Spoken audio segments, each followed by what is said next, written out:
12월 16일 화요일 미국 증시는 혼조로 마감했습니다. 다우존스 산업평균은 48,114.26으로 302.30포인트, 0.62% 하락했고 S&P 500은 6,800.26으로 16.25포인트, 0.24% 하락했습니다. 반면 나스닥 종합지수는 23,111.46으로 54.05포인트, 0.23% 상승하며 상대적으로 버텼습니다.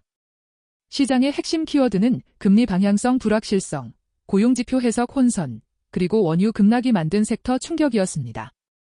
이날 투자자들은 지표를 연준 금리 경로의 관점에서 해석했습니다.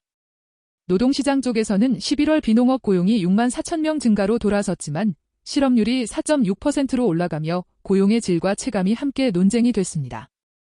소비 쪽에서는 10월 소매 판매가 0.0%로 정체됐고 시장 예상치는 0.1% 증가에 가까웠다는 평가가 나오면서 경기 탄력에 대한 확신을 약하게 만들었습니다. 이런 엇갈린 데이터 때문에 시장은 연준이 내년에 얼마나 완화적으로 갈지에 대한 확신을 얻지 못했고 금리 기대가 하루에도 쉽게 흔들리는 장이 됐습니다. 12월 예비 구매관리자 지수에서도 둔화 신호가 확인됐습니다. S&P 글로벌의 12월 종합 구매관리자 지수는 53.0으로 11월 54.2에서 내려 6개월 저점으로 언급됐습니다.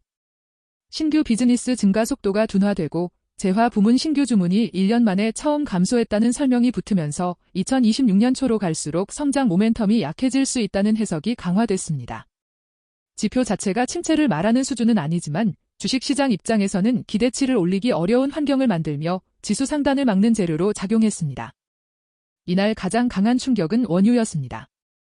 브렌트유는 58.92달러로 약 3% 하락했고 미국 서부 텍사스 산원유는 55.27달러로 2.7% 하락하며 2021년 이후 최저 수준으로 언급됐습니다.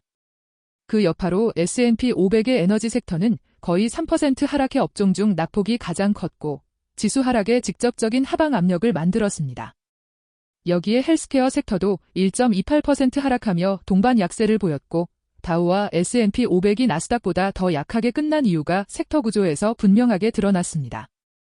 헬스케어 약세를 대표한 종목은 화이자와 휴마나였습니다. 화이자는 3.4% 하락했는데 2026년이 쉽지 않을 수 있다는 전망이 약세 요인으로 거론됐습니다. 휴마나는 경영진 변화 발표 이후 6% 하락하며 섹터 전반의 투자 심리를 더 무겁게 했습니다. 반면 개별 호재로 급등한 종목도 있었는데 B. 라일리는 지연됐던 분기 공시에서 흑자를 발표한 뒤 53.8% 급등했고 컴캐스트는 행동주의 투자자 가능성 언급이 나오며 5.4% 상승했습니다. 또한 나스닥이 증권거래위원회에 24시간 주식 거래를 추진하는 서류를 제출했다는 보도도 나와 거래 인프라 변화가 중장기 테마로 다시 주목을 받았습니다. 내부 수급을 보면 위험 회피가 극단으로 번진 것은 아니지만 하락 우위가 분명했습니다. 뉴욕 증권거래소에서는 하락 종목이 상승 종목보다 1.63대 1로 많았고 나스닥도 1.26대 1로 하락 종목이 더 많았습니다. S&P 500은 52주 신고가 14개, 신저가 5개였고 나스닥은 신고가 86개, 신저가 196개로 변동성 구간의 특성이 드러났습니다. 미국 거래소 전체 거래량은 16.70억 주로 최근 20거래일 평균 16.99억 주와 비슷한 수준을 유지했습니다. 시장이 다음으로 확인하려는 것은 연준 시나리오입니다.